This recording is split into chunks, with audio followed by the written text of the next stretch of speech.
Yes, hello everyone. So let's begin with one more topic, that is how much Linux required to learn DFT tools.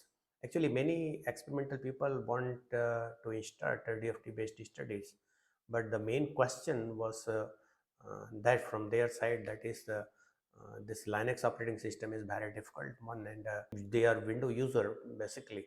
So the question is how much Linux is basically required to learn DFT tools. So don't bother, and there is no need of fear to Linux operating system. Nowadays, this is very user friendly, and it is as simple as Windows operating system. The use of that Linux operating system for DFT tool depends on which type of computer system you have. If you want to use that simple laptop or desktop for your basic DFT tools, then you can use Linux operating system for similar to that Windows operating system.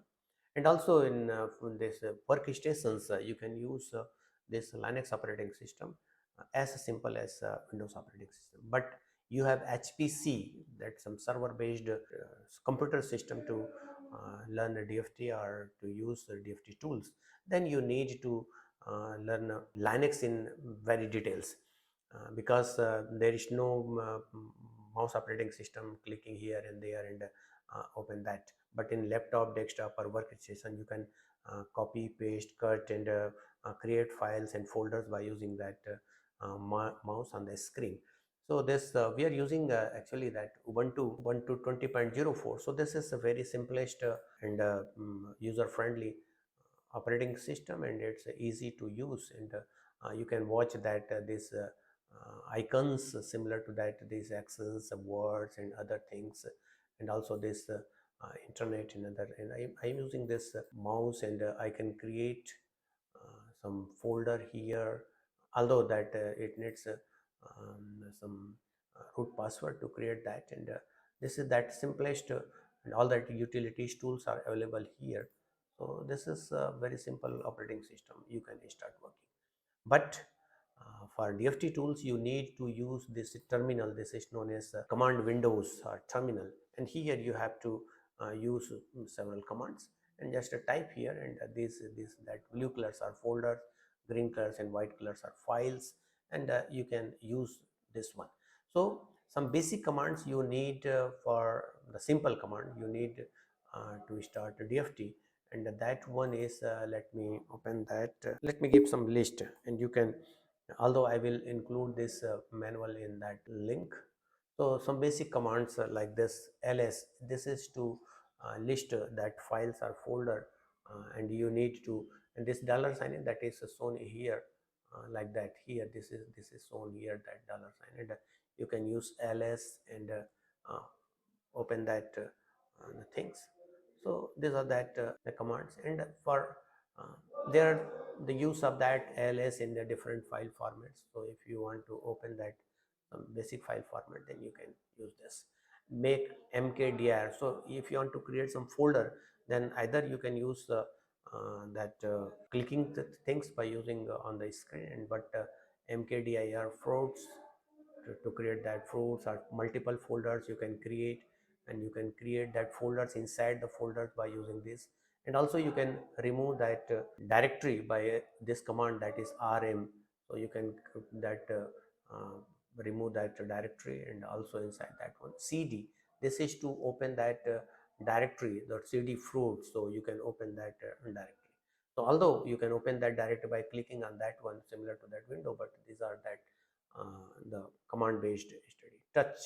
So this can create one file, and that is the empty file, and you can write on that. cp, this is for the copy one file on another file, that is this is that cp command. And this is the copy of file into a directory. So this is the file, and you can create that inside the directory. Move, this is that the renaming. If you want to rename any file 1 to file 3, then you can use this rename file command.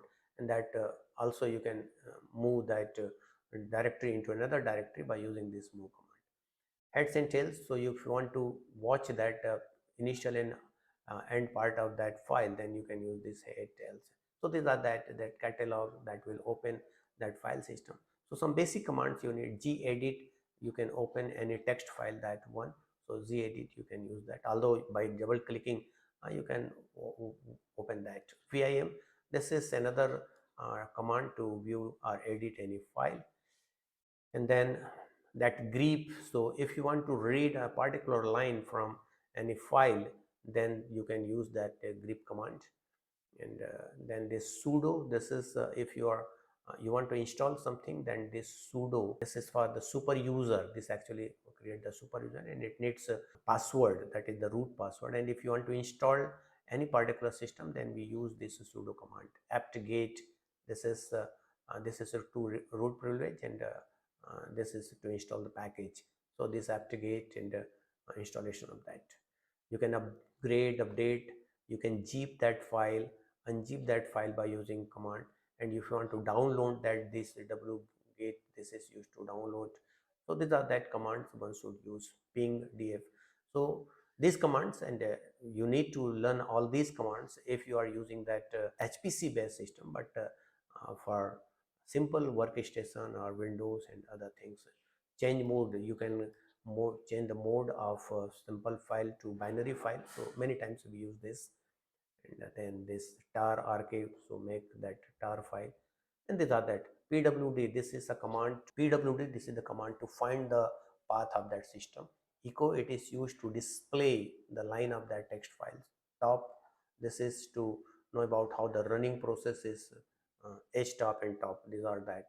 So these are that some basic commands you need to. But don't worry, this is not much difficult. This is very simple, and you can learn DFT based tools by using very simple commands. For that Windows, for that sorry, uh, that laptop, desktop, and workstation, you can just use your mouse and click here and there, and you can run that systems. Okay, thank you all.